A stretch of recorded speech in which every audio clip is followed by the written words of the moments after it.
What is up, guys? In today's video, I'm going to be going over several mistakes that could be costing you games, or at the very least making it harder for you to win in Season 4. As always, if you guys do enjoy this video, find it helpful, informative, or interesting, remember to give it a like, subscribe if you like to see more, and comment down below what mistake you think has been costing you most so far this season.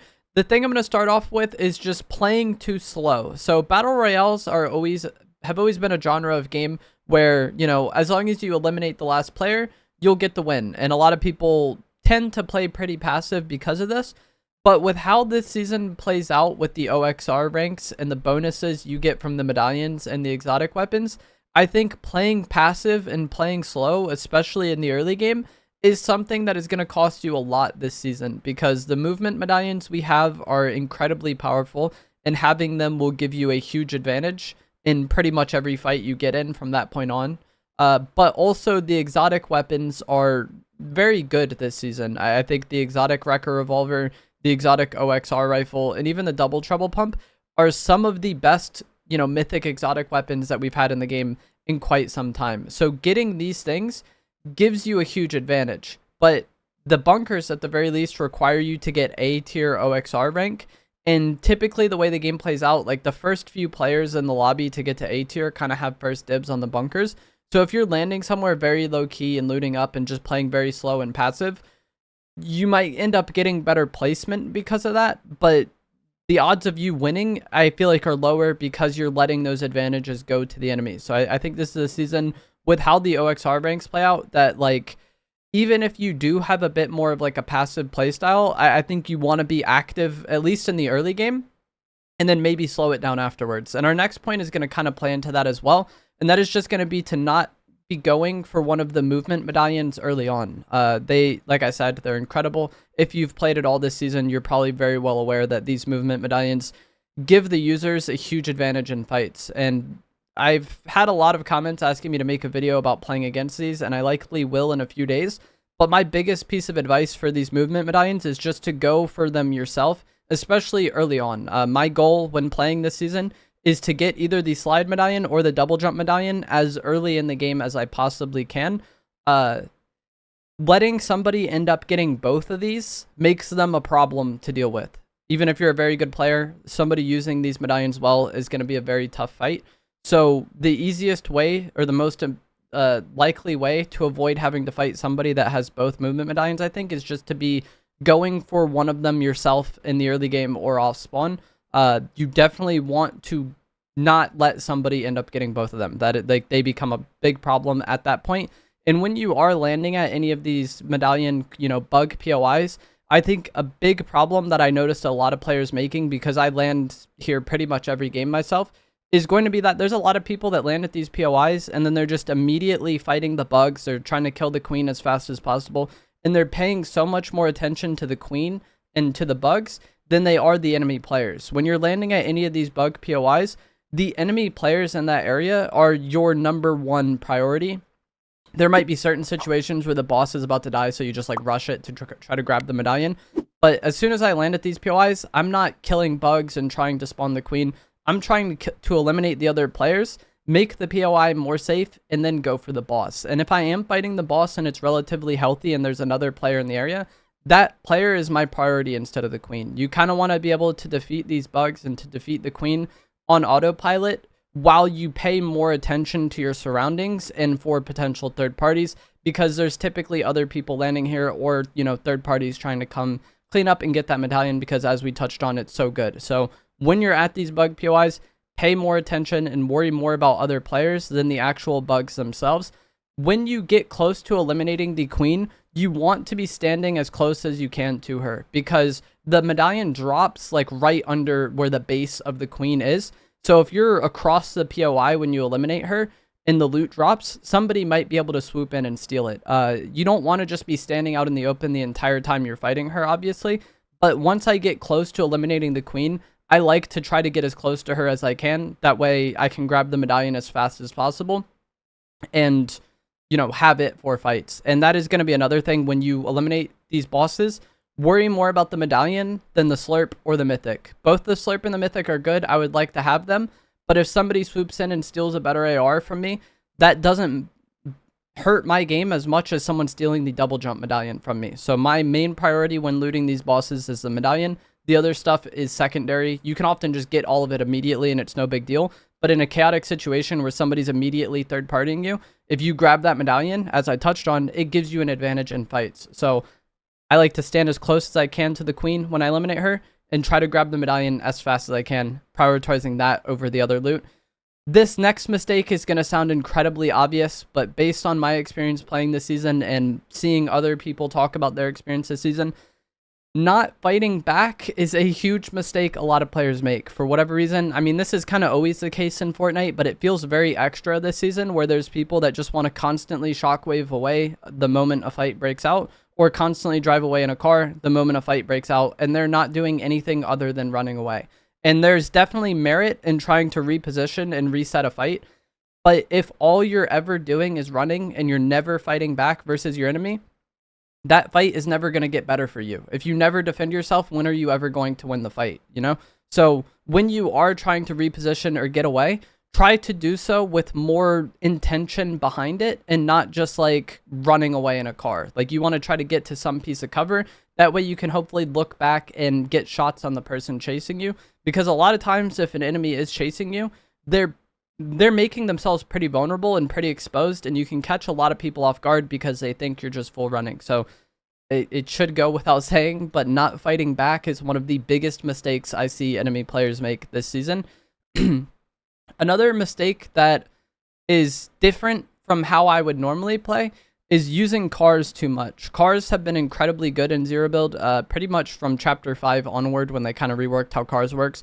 Cars have been a big deal, and car fighting has been a very big deal. But this season, you're actually pretty vulnerable in cars because the Swarm Strike rocket launcher is so good, and it can hit through vehicles. So when you are in a car, like you can use it to travel around the map, that's fine. But I wouldn't want to just drive a car right up on people like how I would in the past because that Swarm Strike is so good. So I try not to actively use cars in a fight versus enemies. Like car fights will still happen for sure, but it's not something I'm trying to make happen as much because if that enemy pulls out the Swarm Strike when you're in a car, it's very easy for them to get a lot of damage on you. Another thing that you might be using too much is going to be the double jump. I get this medallion pretty much every game. I think over 70% of my games this season, I've landed Demon Debris, and I enjoy having the double jump. I think it's very good. But the double jump uses a good amount of stamina, and so if you're spamming it way too much in a fight or way too much not in a fight, you can quickly run out of stamina, and then you're kind of just stuck in no man's land, and it's very easy for enemies to deal with. So when you have this medallion, I try not to use it just to travel the map. Like I will from time to time, but if you're just full spamming it constantly when running around the map, I think you're going to find yourself in a lot of situations where you're out of stamina. And even in a fight, I will certainly use it, but I want to mainly use it when it's necessary and not just spam it as much. And I feel like earlier on in the season, you could kind of get away with spamming it constantly. But since they kind of nerfed it and made it to where it used more stamina, I needed to be more kind of intentional with my jumps. That way I wasn't just like griefing myself constantly. Another thing that's important this season is going to be shockwave grenades and the shockwave launcher. Those are the main mobility items we have this season. There's also the crash pads and there's also the launch pads. But when it comes to like the best mobility for fighting, it's shockwave grenades and it's the shockwave launcher. And if you don't know how to use these items and you've kind of just been avoiding them, I would highly recommend trying to learn how to use them. Shockwave grenades, I think it's kind of easy to pick up if you go into a creative match by yourself. Any sort of map that has shockwaves, you can quickly practice with them and get the hang of it. I'm not sure how many maps out there that have the shockwave launcher. It's not as common as shockwave grenades. But either way, I feel like forcing yourself to use these items and get used to them, you might make some stupid plays now and you might mess things up now, but after a few days of doing that, you're going to be significantly better having done it than if you just kept avoiding using them entirely. They're the best mobility right now. They're a staple mobility item that kind of comes and goes from the game pretty constantly. Like shockwaves have been relevant in a majority of the recent seasons. So learning how to use them, I think will go a long way in helping you be better. And it'll help you a lot this season because they're the main mobility right now. And another thing that kind of goes into that is going to be carrying launch pads as your only mobility. As I said, I think the shockwaves and the shockwave launcher are incredible. You want to learn to use them. I've seen people tell me on my stream or comment on videos saying they don't use shockwave grenades and they just carry launch pads. And the launch pad is good for traveling the map. Whenever I find one, I'll probably just throw it on the ground and then use it. But carrying this as your only form of mobility makes you very vulnerable to enemies just shooting you out of the air, and makes you very easy to deal with if a fight isn't going your way. Because as I kind of talked about earlier, if you're losing a fight, you do want to kind of get away and reposition and reset that fight. With shockwave grenades, you can do that well. But with the launch pad, you throw it down, you use it. The enemy is going to have a very easy time beaming you out of the air if their aim is good. And if you're already weak, you're probably going to get beamed out of the air very quickly. And if the enemy wants to chase you with shockwave grenades, they can, not necessarily easily keep pace with you, but especially with the shockwave launcher, I don't think you'll just full escape just because you hit a launch pad. So I think the launch pads are good for traveling the map, but they are not good fighting mobility. They're not good for resetting the fights. And they're not good for pushing enemies either. If somebody got tags on me and went to push me, there's no mobility item on Earth I would rather them use than a launch pad, because that gives me a lot of the time where they just can't defend themselves because they're, gliding around. So the launch pads, like I said, it's a fine item, but carrying it as your only mobility item out of choice, I think, is a mistake. Another mistake is going to be taking way too long in the weapon bunkers. I talked about earlier, these bunkers are good. Being able to get the exotics from them are some of the best items in the game, and then they also have other, high rarity loot in it typically. But with these bunkers, you want to get in and get out as fast as you can, because it is a mid-map or mid-game objective that a lot of other people are, going to be aware of and going to be going for. And me personally, I hate fighting in the bunkers, and even if you're, fighting coming out of the bunker, it can be rough. So I want to get to A tier as fast as I can, get to the bunker, and then get in and get out quick, because it often attracts enemies, and you don't want to just, make yourself an easy target that way by taking way too long to loot in the bunkers. So can't recommend more. Just get in and get out.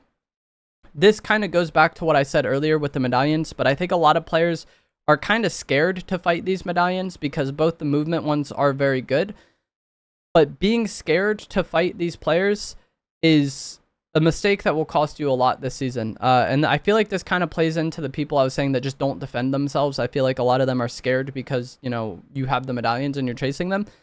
But either way, they have the same amount of HP as you. You can win fights versus them. You can, hit shots. They'll still take damage. So these players are definitely harder to fight, especially if you end up letting them get both movement ones. But either way, I feel like you want to go into the fight with a somewhat clear head and not be like super stressed or super scared to fight them, because that's just kind of putting you at a disadvantage before the fight even starts. This doesn't mean you need to just, brainlessly jump on them and play the fight as aggressive as possible. But if you see an opening or, you get decent tags on the medallion player, I feel like you want to play that like how you would any fight, and not just be like scared to push them because of the medallion player, or scared to fight them in general because of the medallion player. Be ready to fight, be ready to defend yourself. Whether they have the medallions or not, there's still fights that you can win versus them.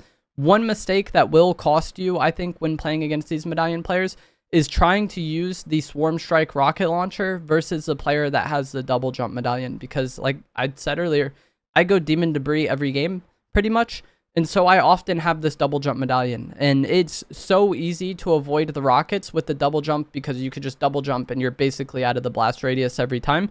So if the enemy has, all the medallions, or they have the double jump one for whatever reason, like maybe you have the others, they're coming from Demon Debris. Like there's times where which medallion is which, if you're fighting the double jump medallion player, I wouldn't want to use the rockets because it's very unlikely you do damage to them, and you're making yourself an easy target without really getting much in return. If they're in a car, obviously it's different, but if they're on foot, trying to rocket the double jump player is probably not going to go your way.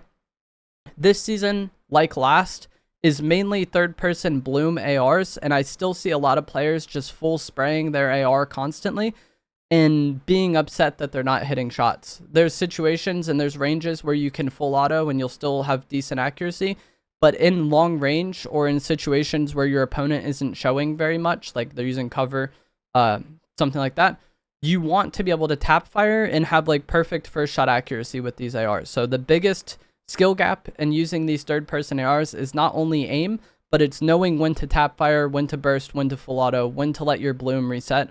And in situations that are, you know, long range, or like I said, when the enemy isn't showing very much, those are going to be times where you probably want to tap fire. And that will make your life a lot better with these third-person ARs. And the final mistake, I think that is not really costing a lot of people, but I think can just be misplaced effort, is going to be worrying too much about getting S+ ranking. Because when you get S+ ranking, you get a mythic weapon, which can often be quite good. And you get a boon, which is also incredible, that gives you unlimited stamina and makes you sprint faster. So there's a definite advantage to getting to S+.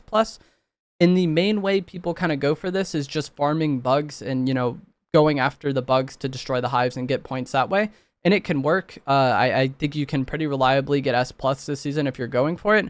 But I don't think that's always the best thing in terms of like making it easier for you to win. If you're getting caught off guard a lot farming bugs, or you're worrying too much about getting S+ that you're messing up on other things, I think that's something that can really cost you. And a lot of times this season, by the time you get S+, there's only like 1 or 2 players left anyways. So it's not like something that you can... It's not like something that just auto wins you the game. I feel like a lot of games I end up getting S+ are matches that I would have won anyways, because by the time I got S+, I've already kind of dealt with all the decent players in the lobby. But that is going to be it for this video. As always, if you guys did find this to be helpful, informative, or interesting, remember to give it a like, subscribe if you'd like to see more, and I will see you guys in the next one. Thanks for watching.